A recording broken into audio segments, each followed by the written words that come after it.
எண்ணமெல்லாம் சிறகடிக்கும், எண்களெல்லாம் வழி கொடுக்கும், எந்நாளும் ராஜமுகம், எளியோரின் ஏறுமுகம். எந்த நிலை வந்தாலும் வந்த நிலை மாறாத நமது Rajanilai. Rajanilai TV, channel of astrology.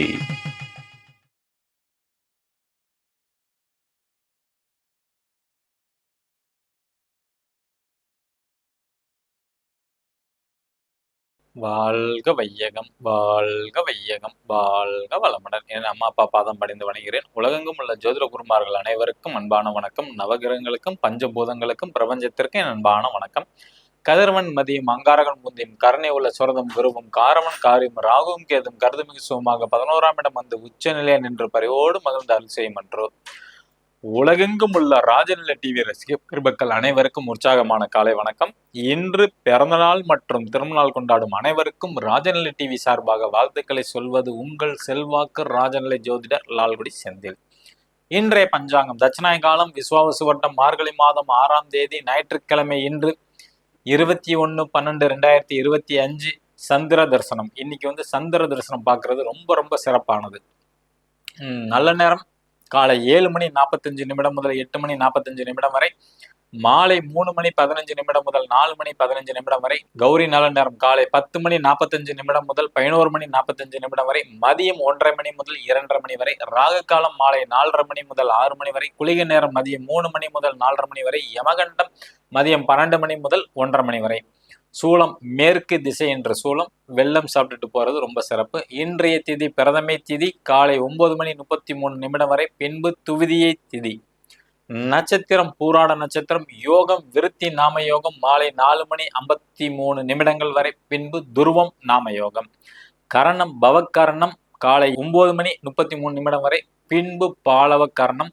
சந்திராஷ்டமம் ரிஷபராசி ரோகிணி நட்சத்திரத்திற்கு.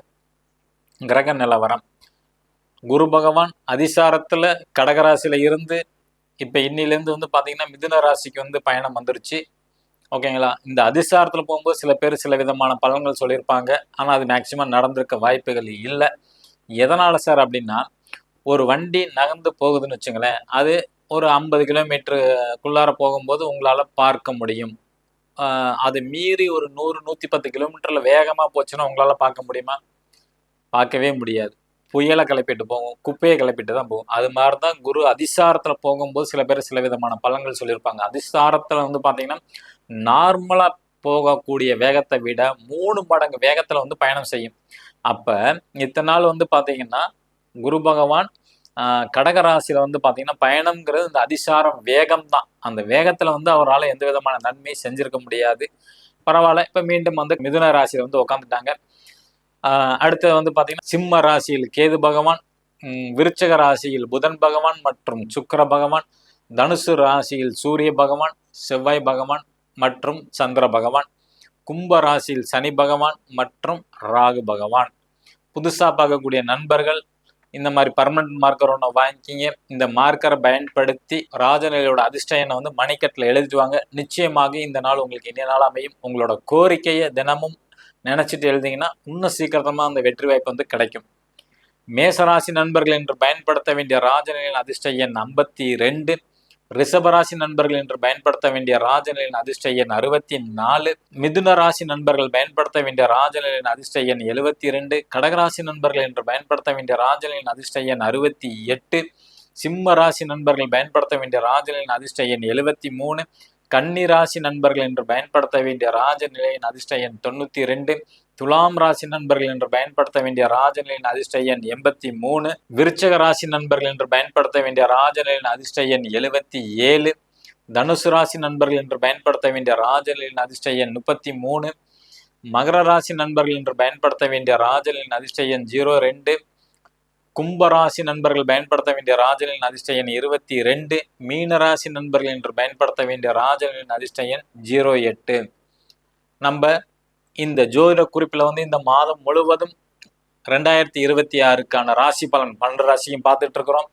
இன்னைக்கு துலாம் ராசியில பிறந்தவங்களுக்கு, மாணவர்கள், அரசியல் உள்ளவங்களுக்கு என்னென்ன நடக்க போகுதுன்னு பார்க்க போறோம். பொதுவா மாணவர்களுக்கு பாத்தீங்கன்னா 5வது வகுப்பு வரைக்கும் UKG, LKG, first standard, second, third, fourth, fifth வரைக்கும் படிக்கிறவங்களுக்கு வந்து கொஞ்சம் கல்வியில் தடை தான். சின்ன குழந்தைங்க தான், அதனால டிஸ்டர்ப் பண்ணாதீங்க, விட்டுருங்க. ஸ்கூலை மாற்றி போகிறதுக்கு சில பேர்த்துக்கு வாய்ப்புகள் வந்து உண்டு. அப்படி இருந்தால் ஸ்கூலை மாற்றி போடலாம். அதே மாதிரி 6வதுலேருந்து 12வது படிக்கிறவங்களுக்கு தடைப்பட்டு மீண்டும் கல்வி வந்து வெற்றி வாய்ப்பு கொடுக்கும். அப்படின்னு என்ன சார் அப்படின்னா, இப்போ 10th +2 எக்ஸாம் எழுதுறாங்கன்னா ஒரு எக்ஸாமில் வந்து மார்க் கம்மியாக வரும், அடுத்த எக்ஸாமில் மார்க் கூட வந்துடும். ஓகேங்களா? ஒரு தடவை எழுதும் போது ஒரு பயம், நான் நேற்றுக்கு எக்ஸாம் எழுதல, கொஞ்சம் மார்க் கம்மியாயிரும், ஃபெயில் ஆயிடுவோன்னு அச்சப்படுவாங்க. ஆனால் கடைசியில் வந்து பார்த்தீங்கன்னா கண்டிப்பாக பாஸ் பண்ணுற அளவுக்கு கொண்டுட்டு வந்துடும். ஒரு தடை, ஒரு பயத்தை கொடுத்து அதை வந்து சக்ஸஸ் பண்ணி கொடுத்துரும். துலா ராசிக்கு முதல் டிகிரி 2வது டிகிரி படிக்கிறவங்களுக்கும் சேம் இதே மாதிரி தான். ஏதாவது ஒரு பேப்பர் அரியர் விழுவும், அதுக்கப்புறம் எழுதி பாஸ் பண்ணுவாங்க.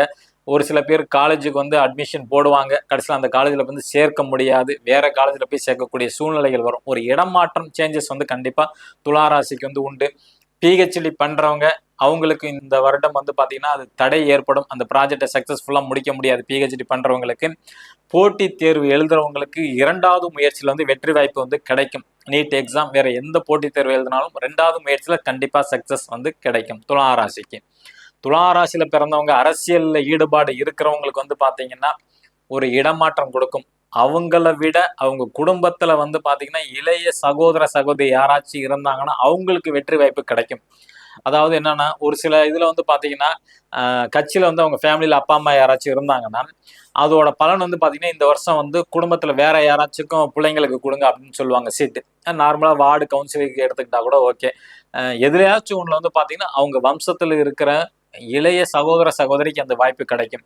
அல்லது அரசாங்க வேலைக்கு முயற்சி பண்றாங்க அப்படின்னா அந்த வேலையிலையும் பார்த்தீங்கன்னா இளைய சகோதர சகோதரி டக்குன்னு எக்ஸாம் எழுதி பாஸ் பண்ணிட்டு போயிடுவாங்க. துலாம் ராசி ஒருத்தவங்க வீட்டில் இருந்தாங்கன்னா அவங்களுக்கு கூட பிறந்தவங்களுக்கு இந்த ஆண்டு ரொம்ப அதிர்ஷ்டம் ஒழிய இவங்களுக்கு வந்து பார்த்தீங்கன்னா கொஞ்சம் அதிர்ஷ்டம்ங்கிறத கம்மி தான் நம்ம வந்து எடுத்துக்கலாம். இடமாற்றத்தை வந்து கொடுக்கும். கண்டிப்பா வேலை கிடைக்குமான சார்னா கண்டிப்பா வேலை கிடைக்கும். வெளிநாட்டு யோகம் ட்ரை பண்றவங்களுக்கு 2வது முயற்சி தான் சக்சஸ் ஆகும்.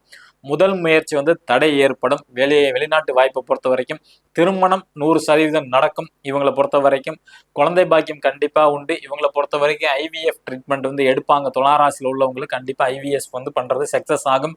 பதவி உயர்வு மட்டும் கேட்காதீங்க. இந்த வருஷம் வந்து பார்த்தீங்கன்னா பதவி உயர்வு கிடையாது துலாம் ராசிக்கு. அதனால வந்து பணத்தை கொடுக்கறது, ரெக்கமெண்டேஷன் போறது இதெல்லாம் வேஸ்ட். இந்த வருஷம் பதவி உயர்வு மட்டும் நடக்காது. அந்த விஷயத்த வந்து விட்டுருங்க. கடன் அடையுமா சார்னா கண்டிப்பா கடன் அடையும். கடன் அடையறதுக்கான அமைப்பு அதிகமாக உண்டு. இவங்களுக்கு பரிகாரம், துளாராசியில பிறந்தவங்களுக்கு என்ன பரிகாரம்னா எல்லாத்துக்கும் சொல்ற மாதிரி தான் இவங்களுக்கும் குலதெய்வ வழிபாடு தான் ரொம்ப முக்கியம். வாய்ப்பு உள்ளவங்க தினைக்கும் போகலாம். வாய்ப்பு இல்லாதவங்க ஞாயிற்றுக்கிழமை அல்லது வந்து பார்த்தீங்கன்னா பௌர்ணமி, அமாவாசை அன்னைக்கு போயிட்டு வர்றது சிறப்பு. வெளியூர், வெளிமாநில, வெளிநாட்டில் இருக்கவங்க அந்த திசையை நோக்கி சாமியை தினைக்கும் கும்பிடணும். ப்ளஸ் சூரிய வழிபாடு பண்ணணும். சூரிய வழிபாடு பண்ணிக்கிட்டே நீங்கள் வந்து பார்த்தீங்கன்னா உங்கள் குலதெய்வத்திட்ட வந்து நான் பிரார்த்தனை பண்ணேன் நீ சொல்லுனா கண்டிப்பாக சூரிய பகவான் போய் சொல்லுவார். ஏன்னா சூரியன் வந்து உலகுக்கே வெளிச்சம் கொடுக்குறவர். அதனால உங்கள் தெய்வத்திட்டையும் போய் முறையிடுறதுக்கான வாய்ப்புகள் அதிகம் உண்டு.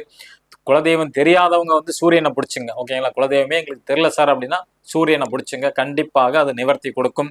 ஏன்னா சூரிய ஒளி எல்லா இடத்துலையுமே படுறதுனால சூரியனை பிடிச்சிட்டாவே உங்களுக்கு வெற்றி வாய்ப்பு அதிகம் உண்டு. ஸ்பெசிஃபிக்காக இவங்களுக்கு என்ன சார் கோயில் சொல்லலாம் அப்படின்னா சுவாமிமலை முருகன் கோயில். இவங்களுக்கு துலா ராசிக்கு வந்து சுவாமிமலை முருகன் கோயிலுக்கு வியாழக்கிழமை அன்னைக்கு ஒரு தடவை போயிட்டு வாங்க. இந்த ஆங்கில வருடம் பிறந்த பிறகு ஒரு நாள் வியாழக்கிழமை ஃபிக்ஸ் பண்ணிட்டு போயிட்டு வாங்க சுவாமி மலைக்கு. நிச்சயமாக உங்களோட கோரிக்கை எல்லாமே நிறைவேற்றி வெற்றி வாய்ப்பு வந்து கிடைக்கும். சுவாமிமலை முருகனை பிடிச்சுங்க இந்த ஆண்டு. இந்த நாள் இனிய நாள அமைய அடியேனும் பிரபஞ்சத்திடம் பிரார்த்தனை செய்து கொண்டு உங்களிடமிருந்து விடை பெற்றுக் கொள்வது உங்கள் செல்வாக்கு ராஜநிலை ஜோதிடர் லால்குடி செந்தில். நன்றி, வணக்கம், வாழ்க வளத்துடன்.